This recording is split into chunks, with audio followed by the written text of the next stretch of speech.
오늘 우리에게 주신 하나님의 말씀은 사도행전 5장 17절로 32절에 있는 말씀입니다.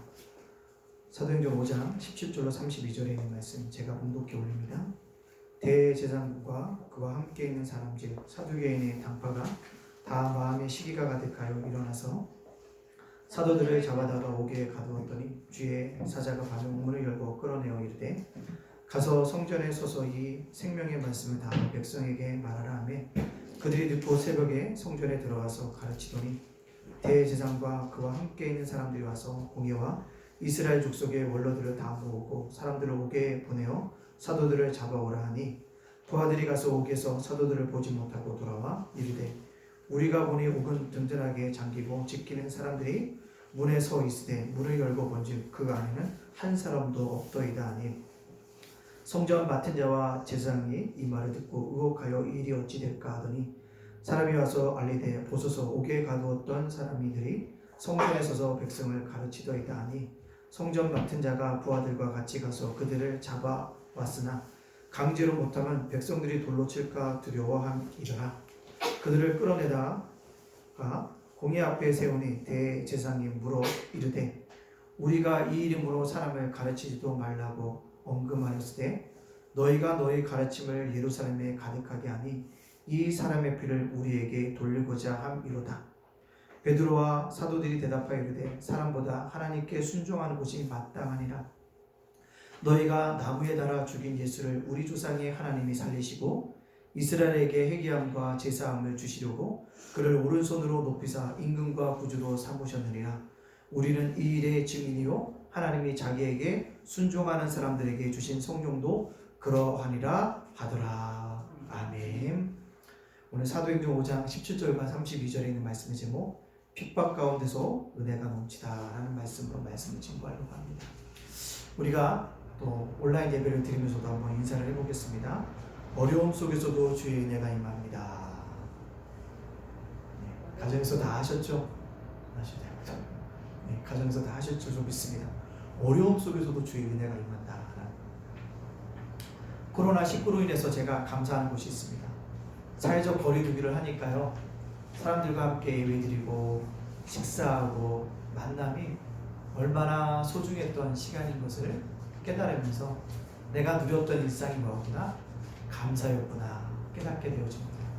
또 요즘에 계속 다닐 때마다 마스크를 쓰고 다니까요. 답답해요. 마스크를 안 쓰고 다닐 때가 그립고 그때가 감사구나 라는 것을 깨닫게 되어집니다.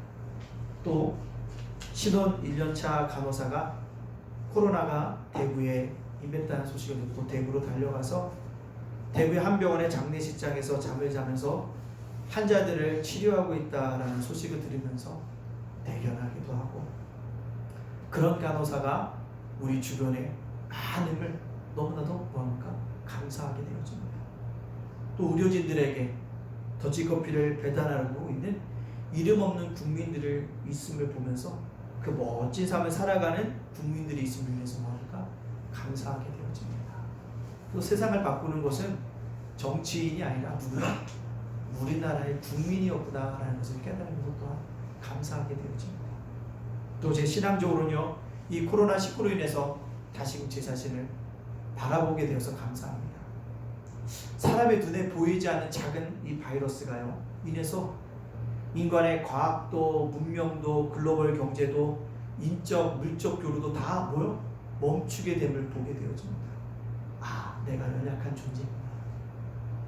내가 만년 천년을 살 것처럼 살고 있지만 난 여전히 한계를 가진 인간이구나 라는 것을 깨닫게 되어집니다. 그러면서 이런 한계가 가진 인간은 결국 누가 필요하구나, 하나님이 필요하구나 라는 걸 깨닫게 되니까 뭐합니까? 더 감사합니다. 그래서 더욱더 하나님과 뭐해야겠구나, 깊은 교통을 해야겠구나, 깊은 교제를 해야겠구나, 하나님과 더 깊은 만남을 해야겠구나, 제가 뭐하게 되어집니까? 생각하게 또한 감사하게 되어진다는 것입니다. 사랑하는 예담가족 여러분들, 우리가 일상에서 주변을 둘러보면 이렇게 감사할 것이 많습니다. 코로나로 인해서 우리가 더욱더 감사할 수 있는 우리 예담가족들이 되어지기를 간절히 소원합니다. 자, 오늘 본문을 보면요, 시련과 축복이 임했어요. 근데 뭐가 합니까? 부흥과 축복이 왔습니다. 부흥과 축복이 왔지만 여전히 사탄은 것을 못마땅하게 여기고 있습니다. 그래서 뭐합니까? 부흥과 축복 속에서도 핍박과 시련을 겪게 합니다. 우리는 이런 과정을 통해 성숙해집니다. 어려움이 있고 축복이 있고 다시간의 핍박이 있고 다시 거기서 하나님의 은혜가 있고 이러한 네 가지의 경험들을 계속적으로 우리가 과정들을 통해서 뭐합니까? 우리의 신앙이 성숙해집니다. 축복을 통해서만 성숙해지는 것이 아니라 고통을 통해서도 뭐합니까? 우리의 신앙이 성숙해집니다. 이 두 가지는 동전의 양면과 같아서 이것이 우리의 신앙생활을 주님을 바라보도록 인도하고 있습니다. 세상의 축복이 아니라 하나님의 축복. 그러나 그 축복 속에 고난이 있으므로 우리가 헛된 것을 구하지 아니하고 세상 것을 구하지 아니하고 더 우리의 영혼이 맑아지고 깨끗해져서 주님을 바라보게 되어집니다. 초대교회는 위기 뒤에 놀라운 축복을 누렸다고 지난주에 말씀드렸습니다. 영적 지도자들의 능력이 나타나는 축복이 임했습니다. 진짜 신앙과 가짜 신앙이 드러나는 축복이 임했습니다. 교회를 향한 칭찬이 들려오는 축복이 임했습니다. 주를 믿는 사람들이 많아지는 축복이 임했습니다. 바로 이때 다시 뭐가 밀려왔습니까? 핍박이 밀려왔다라는 것입니다. 오늘 본문은 핍박 가운데서 나타나신 하나님의 은혜가 넘치는 것을 우리에게 보여주고 있다는 것입니다. 오늘 이 말씀을 통해서도 핍박을 통해서 우리가 배울 것이 있는가? 이 핍박은 누구로부터 오는가? 이 핍박을 통해서 우리에게 주는 교훈은 무엇인가? 이 핍박 가운데 하나님의 은혜는 임하는가를 살펴봄으로 말미암아 함께 은혜를 나누고자 합니다. 첫째요, 우리 꼭 기억할 것은 핍박을 통해서도 배울 점이 있다라는 사실입니다. 핍박은 물론 안 좋은 상황입니다. 누구나 피하고 싶습니다. 그러나 그 핍박 가운데서 배울 점이 있다는 것입니다. 오늘 본문에 있는 말씀 17절과 18절 말씀에 이렇게 이야기하고 있습니다. 대제사장과 그와 함께 있는 사람 즉 사두개인의 당파가 다 마음에 시기가 가득하여 일어나서 사도들을 잡아다가 옥에 가두었더니 핍박을 통해서 배울 점이 무엇이냐? 제일 중요한 게 있다면 핍박과 시련은 가까운 사람으로부터 뭐 한다고요? 온다라는 것입니다. 이건 하나 더 밑으로 내려드려요. 그렇죠? 핍박과 시련이요? 가까운 사람으로부터 온다는 것입니다. 물론 핍박과 시련의 배후에는 사탄이 있습니다. 그러나 본문에서 보면 핍박은 먼 데 있는 사람부터 오는 것이 아니라 내부로부터 옵니다. 불신자에게서 핍박이 오는 것이 아니라 뭐요? 내부로부터 온다는 사실입니다. 시련과 핍박을 모르는 사람은 하지 않습니다. 아는 사람이 핍박한다는 것입니다. 그 누가 핍박합니까? 대제사장과 사두개인 당파가 등장합니다. 예수님을 어느 정도 아는 사람들, 예수님의 말씀, 구약을 어느 정도 아는 종교 지도자들이 뭐예요? 오히려 복음을 증거하는 사도들을 뭐한다? 핍박하고 있다라는 사실입니다. 그리고 어렵게 일을 만든다는 사실입니다. 사랑하는 예담가족 여러분도 우리에게 때때로 핍박과 시련이 올 수 있습니다. 근데 그게 누구로부터 오냐면 가까운 사람으로부터 옵니다. 우리 내부에서부터 온다라는 사실들을 알아야 합니다. 따라서 우리는 이것을 깨달으면서 우리가 그러한 자가 되지 않아야 합니다. 오히려 핍박하는 자가 아니라 핍박받는 자가 되는 것이 더 뭐하다? 복되다라는 것을 우리가 뭐한다? 배우게 된다는 거예요. 또 핍박을 통해서 배우는 것이 무엇입니까?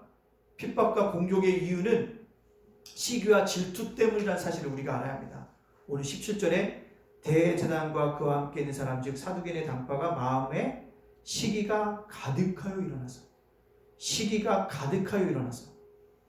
사람들은 겉으로는 신앙적인 이유를 댑니다. 겉으로는 교리적인 이유를 다 말합니다. 합리적인 이야기를 합니다. 교회가 아니더라도 일반적인 세상에서도 그런 것을 많이 봅니다. 비판하는 사람, 문제를 일으킨 사람들을 보면 그 이야기가 다 그럴듯하고 합리적입니다. 회사를 위해서 이야기하고 국가를 위해서 이야기하고 집단행동을 하고 여러 가지 행동을 합니다. 그러나 정말 그럴까요? 정말 그 사람들이 회사를 위해서, 국가를 위해서, 진리를 위해서, 하나님을 위해서, 신앙을 위해서, 교회를 위해서 그랬을까요? 그렇게 공격하고 핍박했을까요? 아닙니다. 그런 분도 없는 것은 아니지만 진짜 그런 사람은 그런 험악한 태도를 하지 않을 것입니다. 진짜 그런 사람들을 비판하고 공격하는 방법들이 굉장히 성경적일 것입니다. 그러나 대부분의 사람들은 이렇게 무섭게 핍박하고 무섭게 시련을 주는 것은 진리 때문이 아닙니다. 우리 성경의 말씀대로 그 마음에 시기가 가득해서 그렇게 되어집니다. 대부분의 사람들이 비판하고 공격하는 이유가 두 가지 있습니다. 하나는 이해관계 때문입니다. 결국 자신의 이익 때문에 남을 핍박하고 공격하게 되어집니다. 대부분의 사람들의 비판의 배후에는 이기적인 동기가 숨어져 있습니다. 또 하나는 많은 사람들이 거룩하게 말을 하고 합리적인 말을 하고 신앙적으로 말을 하지만 그 뒤에도 뭐예요? 시기와 질투가 숨겨져 있다는 것입니다. 존경을 하루아침에 뺏겼을 때, 다른 사람이 나보다 훨씬 더 나아졌을 때, 다른 사람이 나보다 훨씬 더 뛰어났을 때 사람들 시기와 질투가 생기고 그 시기와 질투를 교묘하게 다른 방법으로 뭐합니까? 표현합니다. 오늘 초대교회 종교 지도자들이 사도를 핍박한 가장 본질적이고 핵심적인 이유는 다른 데 있지 않았습니다. 사도들을 시기하고 질투하는 마음에서 나왔다는 것입니다. 그들의 이해관계에 집착함으로 말미암아 핍박이 나타나게 되었다는 것입니다. 핍박의 가장 본질적인 이유는 신앙에 있는 것이 아니라 교리적에 있는 것이 아니라 그 마음에 있는 시기와 질투 때문이라는 것입니다. 따라서 우리 안에 시기와 질투가 생기면 십자가에 못 박아야 합니다. 예의가 없습니다. 누구든지. 그래서 그 핍박을 우리가 배울 점이 있다는 것을 꼭 깨달아야 합니다. 왜? 내 마음을 들여다보기 때문에 그렇습니다. 핍박을 통해서 배울 점이 무엇입니까? 핍박하는 그들은 결론적으로 어떻게 해요? 잘못된 판단을 내리게 되어진다는 것입니다. 오늘 종교 지도자들이 마음의 시기가 가득하여 사도들을 어디에 가뒀습니까? 18절에 보니까 이렇게 얘기합니다. 사도들을 잡아다가 옥에 가두었다는 것입니다. 감옥이라는 건 사람들이 가기 싫어합니다. 가두어 보석금을 내고 쉽게 나오려고 합니다. 그러나 감옥 같은 곳이라도 어떤 사람 마땅히 들어갈 사람이 들어가 있기도 합니다. 이번에 박사방, 엠번방 관련자들 감옥에 들어가는 건 좀 당연하다고 생각합니다. 이 세상 감옥 또한 억울한 사람도 가끔 들어가기도 하는 것을 볼 수 있습니다. 또 세상 사람들 감옥을 두려워합니다. 그러나 하나님의 사람들은 감옥을 두려워하지 않습니다. 오히려 기뻐합니다. 사도 바울도 뭐라고 합니까? 감옥에서 기뻐하라. 내가 다시 말하노니 기뻐하라라고 빌립보서에 우리에게 이야기하고 있지 않습니까? 이렇게 말씀할 수 있었던 이유가 무엇입니까? 사람들은 감옥을 두려워하지만 그리스도인들은 감옥보다 누구요? 주님을 더 두려워하기 때문에 그렇다는 것입니다. 핍박 속에서도 배울 점이 있다는 것은 무엇입니까? 우리가 어떠한 환경에 있든지 배울 점이 있다는 것입니다. 그 배울 점을 배워서 우리의 삶이 날마다 주님과 같이 주님의 성품으로 변해갈 수 있는, 주님의 인격을 닮아갈 수 있는 그런 우리 모두가 되어지기를 간절히 바랍니다. 사랑하는 예단가족 여러분들, 핍박 가운데 핍박만 넘치는 것이 아니라요, 하나님의 은혜가 뭡니까? 넘치게 되어집니다. 오늘 두 번째 뭐요? 핍박 가운데서 하나님의 은혜가 넘친다는 것입니다. 이게 옥에 갇혔지만 어떻게 되어집니까? 오늘 19절과 20절 말씀 이렇게 합니다. 주의 사자가 밤에 옥문을 열고 끌어내어 이르되 가서 성전에 서서 이 생명의 말씀을 다 백성에게 말하라 하매 옥에 사도들이 갇혔습니다. 옥에 갇힌 사도들을 하나님이 구원해 주십니다. 하나님의 놀랍고 크신 은혜가 임했다는 사실입니다. 여기서 하나님께서는 적절하게 역사하시는 것을 보게 되어집니다. 하나님은 일찍 오시지도 늦게 오시지도 아니하십니다. 하나님은 하나님 때에 오셔서 은혜를 베풀어 주십니다. 예수 그리스도도 하나님이 정하신 때 베들레헴에서 태어나는 것입니다. 하나님은 400년 동안 이스라엘 백성이 애굽에서 고난 당하는 것을 보고 계셨습니다. 그러나 하나님은 때가 되어서서 모세를 보내서 그들을 탈출시켜 주십니다. 하나님은 침묵하시는 것 같으나 침묵하시지 않으십니다. 하나님은 아무것도 모르는 것 같지만 결코 모르시는 것이 아닙니다. 하나님은 자기의 시간을 계산하고 계실 뿐입니다. 그렇기 때문에 우리는 절망 가운데서도 어려운 가운데서도 이 코로나19 속에서도 결코 절망해서는 안 됩니다. 조급해서도 안 됩니다. 믿음을 가지고 끝까지 기다려야 합니다. 그럴 때 반드시 뭐요? 우리가 생각했지 못했던 그 시간에 하나님의 방법으로 하나님의 은혜가 넘치게 되어진 것을 우리가 경험하게 되어질 것입니다. 여리고성이 어떻게 무너졌습니까? 인간의 방법으로 무너졌습니까? 아닙니다.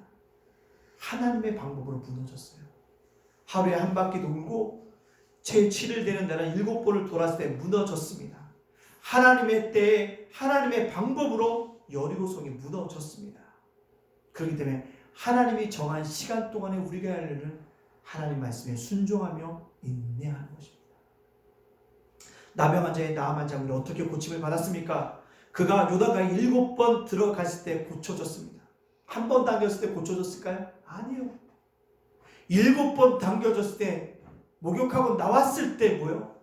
깨끗해졌다는 것입니다. 7번째 깨끗하게 일어났을 때 치료가 되었다는 것입니다. 그때까지 뭐요? 7번까지 우리가 순종하고 인내해야 하는 것입니다. 하나님은 핍박 가운데서도 은혜를 주십니다. 이 은혜를 우리가 경험해야 합니다. 이 코로나19를 위해서 저도 기도하고 있습니다. 주여, 예남교회 성도들이 모여서 예배드리지 못하지만 우리 성도들이 각처에서 놀라운 은혜와 축복들을 맛보기를 원합니다라고 기도하고 있습니다. 그래서 여러분도 기도하십시오. 그럴 때 코로나19의 이 어려운 가운데서도 하나님의 은혜가 하나님의 때에 하나님의 방법으로 폭포수와 같이 우리에게 임하게 되어 줄 줄로 믿습니다. 그래서 다시 만난다 우리가 뭐요? 그래서 간증했으면 좋아요. 코로나19 참 어려웠는데 그래도 하나님의 은혜가 있었어.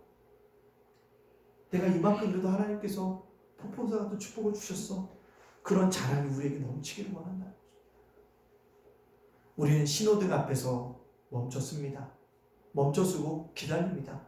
왜 기다릴까요? 그것은요, 신호가 곧 바뀌게 될 것을 알기 때문에 기다리는 것입니다. 마찬가지입니다. 코로나19 앞에서 잠시 하나님의 신호가 바꾸기를 우리가 기다리고 있을 뿐입니다. 분명히 하나님의 신호가 바뀔 것입니다. 분명히 하나님의 은혜 핍박 가운데서도 어려움 가운데서 포기하고 하고 느낄 때 놀라운 은혜와 축복이 임하게 될 것입니다. 왜요? 우리 하나님은 결코 주무시는 분이 아닙니다. 하나님은 결코 졸지 않으십니다. 여러분의 고난을 보고 계십니다. 여러분의 상을 눈동자처럼 살펴보고 계십니다. 여러분의 실패를 보고 계시며 여러분의 질병을 보고 계시며 여러분의 고통스러운 삶의 순간순간을 하나님이 지켜보고 계십니다. 그때 때가 되면 주의 사자가 옥문을 연 것처럼 아무도 생각할 수 없는 시간에 그 밤에 하나님의 시간에 은혜를 열어주시는 은혜의 때가 오게 될 줄로 믿습니다. 굳게 잠겼던 옥문을 열어주셨던 하나님이 우리 인생의 모든 문제에 옥문을 열어주시는 분이 하나님이라는 겁니다. 하나님은 죽은 자도 살리시는 분입니다. 그러나 죽게 내려버려 두시는 분도 아닙니다. 우리는 그 하나님을 분명하게 믿고 조금 더 순종하고 인내함으로 말미암아 핍박 가운데서도 어려운 가운데서도 고난 가운데서도 고통 가운데서도 넘치는 하나님의 은혜를 경험할 수 있는 우리 예남교회 성도들이 되어지기를 간절히 소원합니다. 자, 그렇다면 핍박 가운데도 이 하나님의 은혜가 임한 이유를 우리가 알아야 합니다. 핍박 가운데서도 하나님의 은혜가 임한 이유가 분명히 있다는 사실을 우리는 알아야 합니다. 20절에 뭐라고 얘기합니까? 가서 성전에서도 이 생명의 말씀을 다 백성에게 말하라 하매 하나님은 감옥에서 사도들을 건져주셨습니다. 왜 그들을 감옥에서 건져내셨습니까? 만약에 그들이 감옥에서 하나님께 영광을 돌리게 된다면 감옥에 계속 있게 되어질 것입니다. 그러나 그들이 감옥에서 나온 이유가 여기에 있습니다. 이유는 무엇입니까? 예루살렘에서 성전에 서서 생명의 말씀을 외치라는 것입니다. 즉 아직 그들의 사명이 있기 때문에 하나님이 그를 은혜 가운데서 불러내셨다는 것입니다. 옥문을 여신 사건과 사명을 주신 두 가지 사건은 무관하지 않다는 겁니다.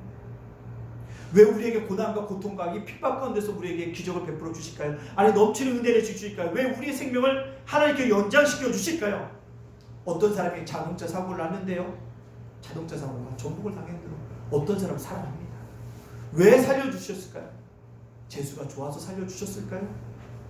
전쟁의 포화 속에서 한 사람이 살아남았습니다. 왜 살아남았을까요? 여러분의 절망 중에 하나님 왜 구원해 주셨을까요? 왜 죽을 병 가던 여러분들을 다시 살려주셨을까요? 우리가 큰 병에 걸리면 이번에 고쳐주시면 남은 생애를 주를 위해서 살겠나이다 이렇게 기도하죠.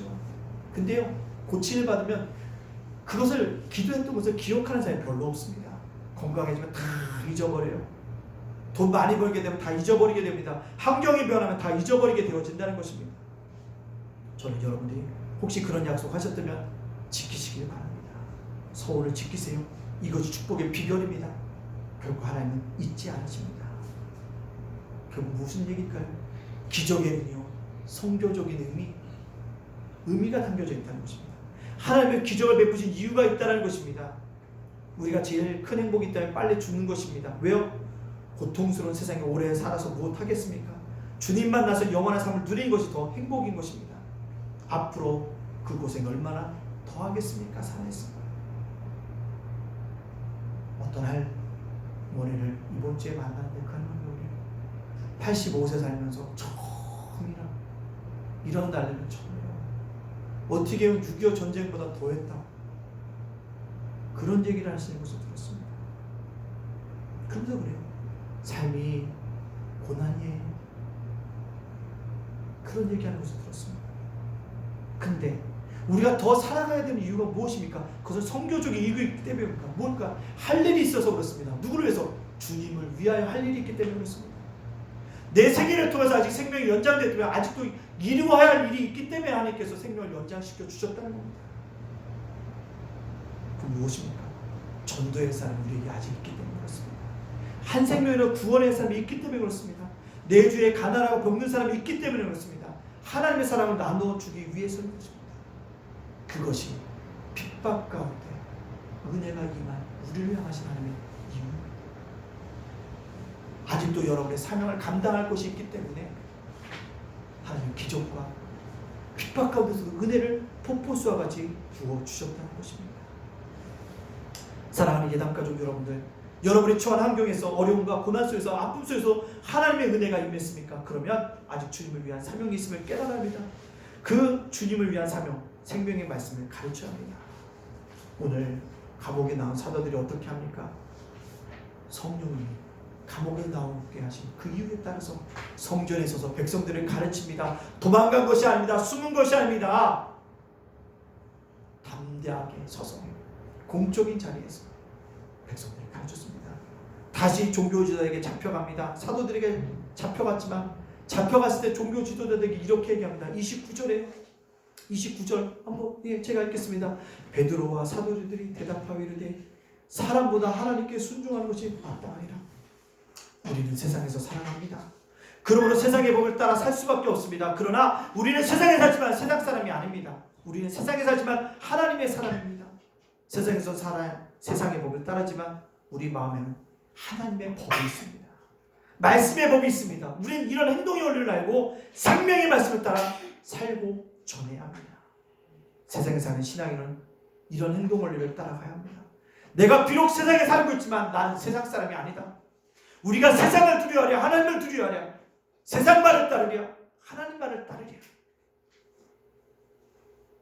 하나님을 따라가십시오.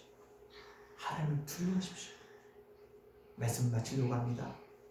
이런 이야기가 있습니다. 하나님 인간을 창조하신 후 인간이 행복하게 하기를 원하셔서 천사를 시켜 행복을 가져다 주라고 말씀하셨습니다. 그런데 천사의 마음속에 질투가 생겨서 사람들에게 행복을 갖다 주기는 하되 좀 찾아 힘든 곳에 감춰 놓자고 의논해서 결론을 내렸습니다. 그래서 천사들이 이리저리 궁리하는 끝에 드디어 결론을 내렸어요. 행복을 어디에 갖다 두자? 사람들 마음에 심어두자. 그러면 쉽게 찾지 못할 것이라고 생각했습니다. 그렇습니다. 우리의 행복은 우리의 마음에 있습니다. 이 이야기처럼 많은 사람들이 주변 환경에 따라 변해지면 행복이 좌우될 것처럼 생각합니다. 그래서 환경을 더 낫게 개선하기 위해서 발버둥칩니다. 그런데 행복합니까? 아닙니다. 그렇지 않아요.